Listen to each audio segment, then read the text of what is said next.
ဟိုးရှိတုန်းကအိမ်အောင်နှစ်ကြိမ်ပြုတ်ထားတဲ့အမျိုးသားတအုပ်ရှိရဲ့သူရဲ့ပထမဇနီးက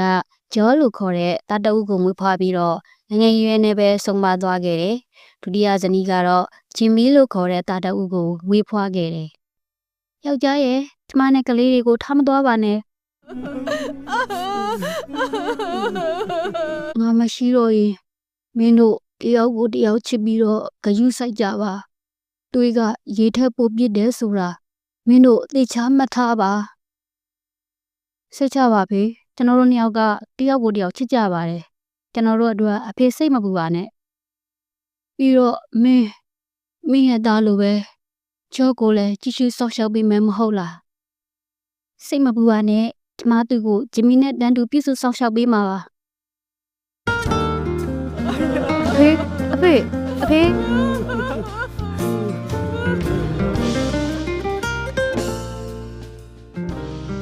အမေကျွန်တော်ခုကျရှင်အိမ်ကိုသွားတော့မယ်မင်းခုကစားပြီးတော့အဲ့ဒီအိမ်မှာစာဆက်တင်စရာမလိုတော့ဘူးဗျာဘာလို့လဲဘာဖြစ်လို့လဲအမေဆရာကစာမတင်ပေးတော့ဘူးလေလားမဟုတ်ဘူးသူစာတင်တယ်ဒါပေမဲ့မင်းအဖေလည်းတည်သွားပြီဆိုတော့မင်းအခုလေယာအလုပ်တွေလုပ်ကင်ပြီးတော့ပဲဖြစ်ဖြစ်ငါတို့မိသားစုကိုကျမွေးဆောက်ရှောက်ဖို့အလုပ်လုပ်ရမယ်စာတွေပဲတင်ပြီးတော့မင်းဘဝကိုအချိန်မပြုံးနဲ့တော့ဒါပေမဲ့အမေကျွန်တော်ငငယ်လေးတဲ့ကစာကိုပဲတစ်ချိန်လုံးတင်လာခဲ့တာလေယာအလုပ်ကိုလည်းကျွန်တော်မလုပ်ဘူးကျွန်တော်အမေပြောသလိုအလုပ်မလုပ်နိုင်ပါဘူးကျွန်တော်စိုးရိမ်တယ်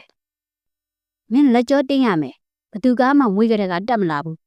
ဒီမှာလာပြီးတော့အပြင်းထူမနေနဲ့မင်းညီနဲ့ငါကမင်းကိုတသက်လုံးကြွေးမထားနိုင်ဘူးဒါပေမဲ့ကျွန်တော်မိကလည်းအခုကိုစာပဲတင်ခိုင်းလိုက်ပါကျွန်တော်အရင်တည်းကလေယာအလုပ်တွေလုပ်နေတာပဲကိုသူ့ကိုစာအုပ်ပဲကန်ခိုင်းလိုက်ပါမေရဲ့အလုပ်တွေအတွက်ကျွန်တော်ပဲတာဝန်ယူမယ်အဲ့ဒါကမင်းအလုပ်မဟုတ်ဘူးအဲ့ဒါတွေလုပ်ဖို့မင်းအသက်ငယ်သေးတယ်ချင်းမီစာကိုပဲကျွတ်ဆဆမင်းလုပ်ရမယ်ကျွန်တော်စာမတင်ချင်ဘူးစာသိရတာမကြိုက်ဘူးအရင်ကလိုနေတာပဲကောင်းပါတယ်မေရဲ့အဲ့ဒါအရင်ကအခုနဲ့မတူတော့ဘူးကြွားချသွားပြီမင်းငါစကားကိုနားထောင်ရမယ်ချင်းမီအဲ့ဒါကိုဘာလို့လိုက်ပြီးတော့ညှင်းခုန်နေရတာလဲအမေကလည်းအဖေအသက်ရှိနေစဉ်တုန်းကလည်းတားတို့ဒီလိုပဲနေရကြတာပဲကိုအဆင်ပြေနေတာပဲလေသူ့ကိုပဲစားတင်ခိုင်းလိုက်ကျွန်တော်စားကိုဘလို့မှစိတ်မဝင်စားဘူးတတာမီရေသွားပြီမင်းနားမလဲပါဘူးငါသားရဲ့သူကငါတို့ရဲ့အငွေတွေအားလုံးကိုပိုင်သိမ့်မယ်ဆိုတာကိုမင်းသိလားဘာလို့သူ့ကိုဒီလိုပဲဆက်ဆံနေရတာလဲငါဆုံးပါတော့ခဲ့ရင်ဂျင်မီနဲ့သူ့အမေကလက်ကွက်3ဧကနဲ့တောင်ကုန်းရဲ့တစ်ဖက်ချမ်းမှာရှိတဲ့ခြံတစ်ခြံကိုရယူပါအိမ်နဲ့ကျန်တဲ့လက်ကွက်30ဧကကိုငါရဲ့သားအကြီးဆုံးကြောအတွက်ပေးရလိုက်ပါကျမရှင်းစံနာကိုလိုက်နာမှာမဟုတ်ဘူးကျမနဲ့ကျမသားပဲအမွေတွေအားလုံးကိုပိုင်ဆိုင်ရမယ်အဲ့ဒီကြောဆိုတဲ့ရှင်းသားကိုတပြားတစ်ချက်မှမပေးနိုင်ဘူး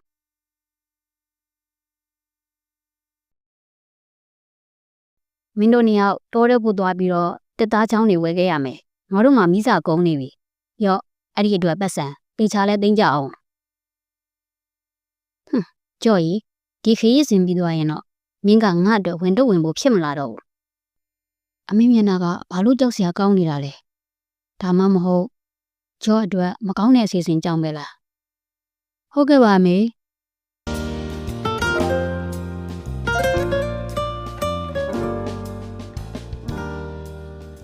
ဂျင်မီရေနင်မြန်သွားရအောင်နေမဝင်ခင်ငါတို့အိမ်ပြန်ရမယ်မင်းမျက်နှာကဘာဖြစ်နေတာလဲပုံမှန်ဆိုမင်းမျက်နှာကကြည်နေတာပဲကိုအကိုရေ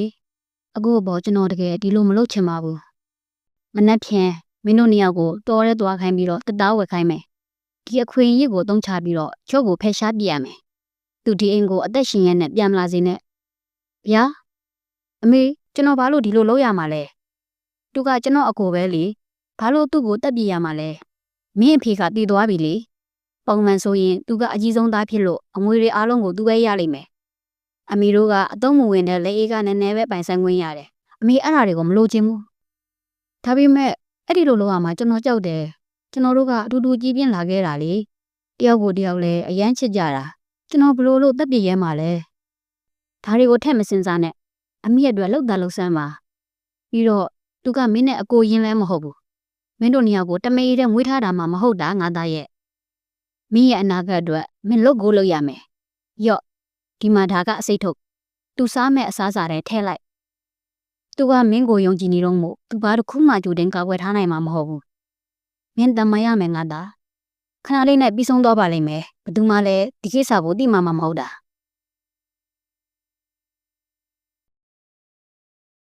ဟေးဘာတွေစဉ်းစားနေရလဲတွားကြရအောင်လေမင်းဒီနေ့ဘာတွေဖြစ်နေရလဲကွမင်းကိုကြည့်ရတာထူးဆန်းတယ်အကိုကျွန်တော်အကိုကိုပြောစရာတခုရှိရဲ့ဘာဖြစ်လို့လဲပြောလေဟာအဲ့ဒါတကယ်ပဲလားဖီးယားတခင်အဖေနဲ့အမေနှစ်ယောက်ကလည်းဆုံးမသွားပြီအဲ့ဒီအပြင်မိတွေကလည်းငါ့ကိုအမြဲတမ်းတက်ဖို့ကြိုးစားနေတယ်ကံကြမ္မာကဘာလို့စိတ်ပျက်စရာကောင်းနေတာလဲအလုပ်ကြိုးစားပြီးစာတင်ရတာကခက်ခဲတာတောင်မှသူမအမိတ်တွေကိုနာခံဖို့ကြိုးစားပြီးခဲ့တယ်ဒါပေမဲ့ပိုးကြိုးစားလေပိုးပြီးအတိုက်ခံတွေများလေဆိုတဲ့အတိုင်းပဲငါတော့ဒုက္ခရောက်နေရပြီအကူဘာဖြစ်သွားတာလဲဘာလို့ရုတ်တရက်တိတ်ဆိတ်သွားတာလဲမင်းအမေကငါ့ကိုအစိတ်ကျွေးပြီးတက်ခိုင်းပေမဲ့မင်းမလုပ်ခဲ့ဘူးလေအဲ့ဒါငါအခုဘယ်ကိုသွားရမလဲလို့စဉ်းစားနေတာကျွန်တော်တို့ညီကိုတန်ရောစင်တွေကခိုင်မြဲနေတာကြပါပြီအဲ့ဒါကြောင့်အခုကိုကျွန်တော်တကယ်ဒုက္ခမပေးချင်ဘူးဒါပေမဲ့လည်းအမေစကားကိုလည်းမလွန်ဆန်နိုင်ဘူးဖြစ်နေတယ်တကယ်လို့အမေကအခုကိုဆက်ပြီးဒုက္ခပေးမယ်ဆိုရင်အနည်းနဲ့အမြန်အခုကိုတက်ဖို့နီလန့်ရှာတွေ့သွားမှာပဲငါသိပြီမင်းငါ့ကိုဒီလိုတက်တိရှိရှိနဲ့ပြောနေပြီဆိုတော့မင်းအမေခိုင်းတယ်လို့ဒုက္ခမပေးမှာကိုငါသိပါပြီဒါပေမဲ့သူမကိုရောမင်းဘယ်လိုပြန်ပြောမှာလဲ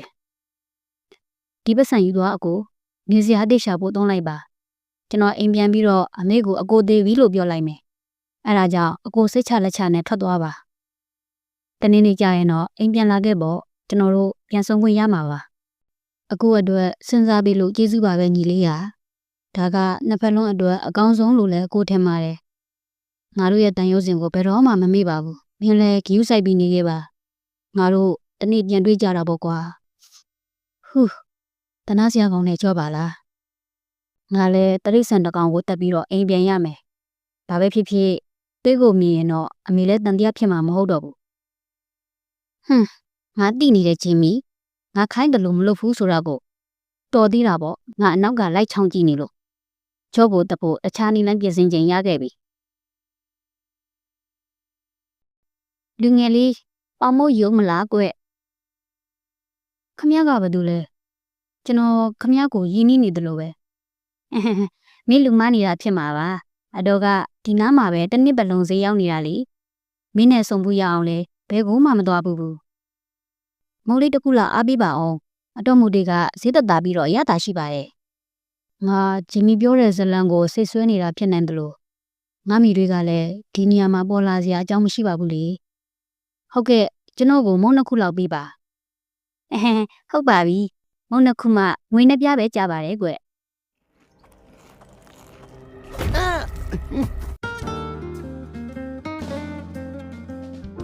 ဒီမှာပဲဆုံးသက်သွားပြီကောင်းလေးရေဟာဒါကဖယ်နေရလဲငါဘာလို့ဒီနေရာကိုရောက်နေရတာလဲ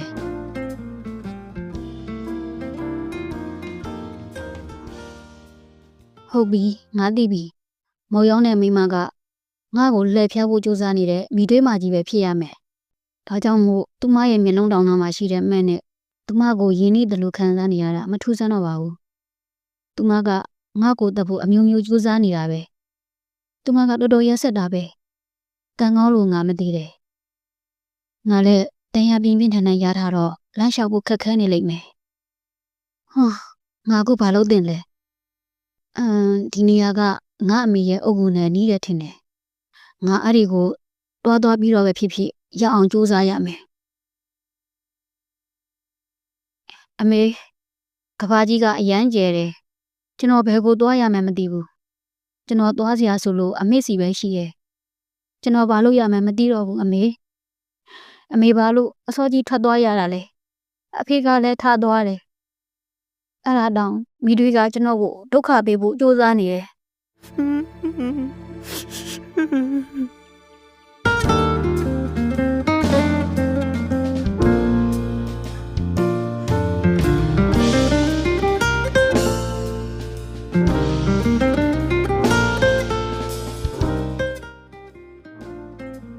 ဒါပဲနေရလဲငါပဲရောက်နေရလဲသားလေးရေမင်းကဘာတူလဲဘာလို့ငါ့ကိုသားလို့ခေါ်တာလဲ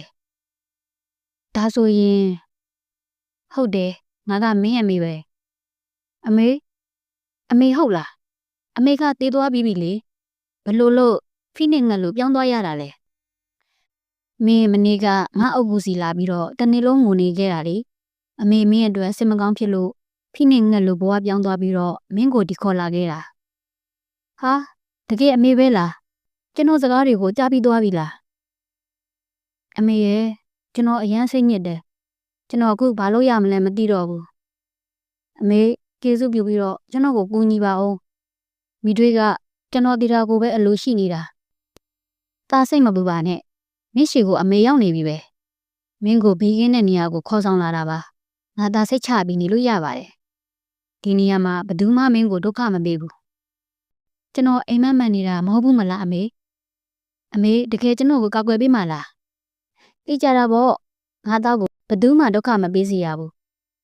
ဒါကြောင့်အမေဒီမှာရှိနေတာကဲအမေအိမ်တလုံးဆောက်လိုက်ပြီးအထဲမှာပရိဘောဂတွေစားစရာတွေနဲ့စာအုပ်တွေကိုလည်းအပြည့်ထည့်ထားတယ်မင်းဒီမှာနေပြီးတော့စာကိုတိချာစူးစမ်းရမယ်နော်အမေမင်းစီကိုနေ့တိုင်းလာလဲမယ်ကျေးဇူးပါအမေရှိနေရင်ကျွန်တော်ဘာမှမကြောက်တော့ဘူး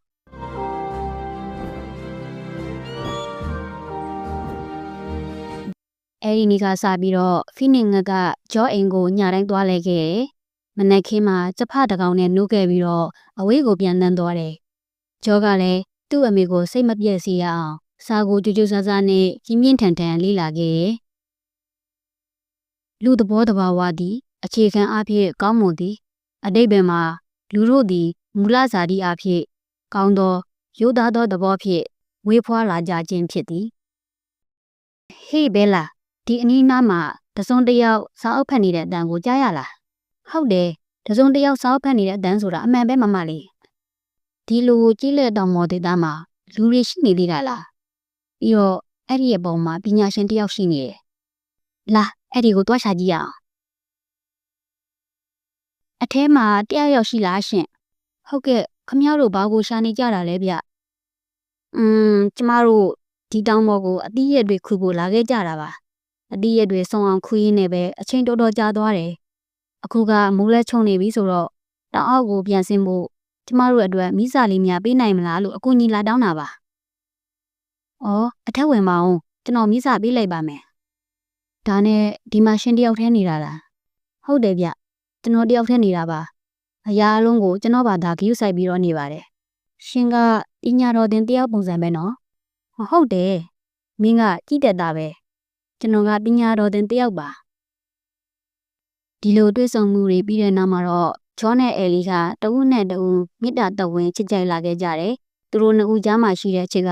တဖြည်းဖြည်းကြီးထွားလာပြီးတော့လက်ထပ်ဖို့အထိဥတီလာခဲ့ကြတယ်လက်ထပ်ပွဲကိုလည်းရိုးရိုးရှင်းရှင်းနဲ့အဲလီအိမ်မှာပဲကျင်းပခဲ့ကြတယ်သူမရဲ့သားအခြေတကျဖြစ်သွားတာကိုမြင်လိုက်ရတဲ့ဖိနစ်နဲ့အမေကြီးကလည်းအဝေးကိုပြန်တန်းပြီးတော့ဘယ်တော့မှပြန်မလာခဲ့တော့ဘူးပေါ့အဲဒီနေ့ကစပြီးဂျောကလည်းအဲလီအိမ်ကိုပြောင်းရွှေ့နေထိုင်ခဲ့တယ်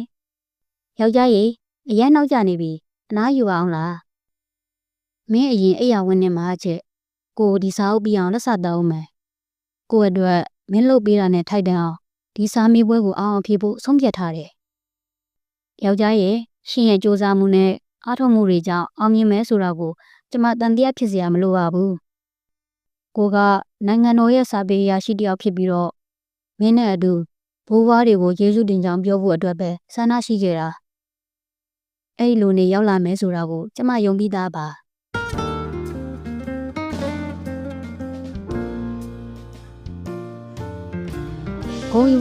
ဂုဏ်ယူပါတယ်စာပေအရာရှိတယောက်ဖြစ်လာခဲ့လို့ဂုဏ်ယူပါတယ်ချောပြန်လာပြီအဲ့ဒီအပေါ်မှာစာပေအရာရှိတယောက်တို့ထိုင်းနေတာမဖြစ်နိုင်ဘူးလုံးဝမဖြစ်နိုင်ဘူးသိကြတာကတော့အတိတ်မှာငါတို့အမေဘာပြောလိုက်တယ်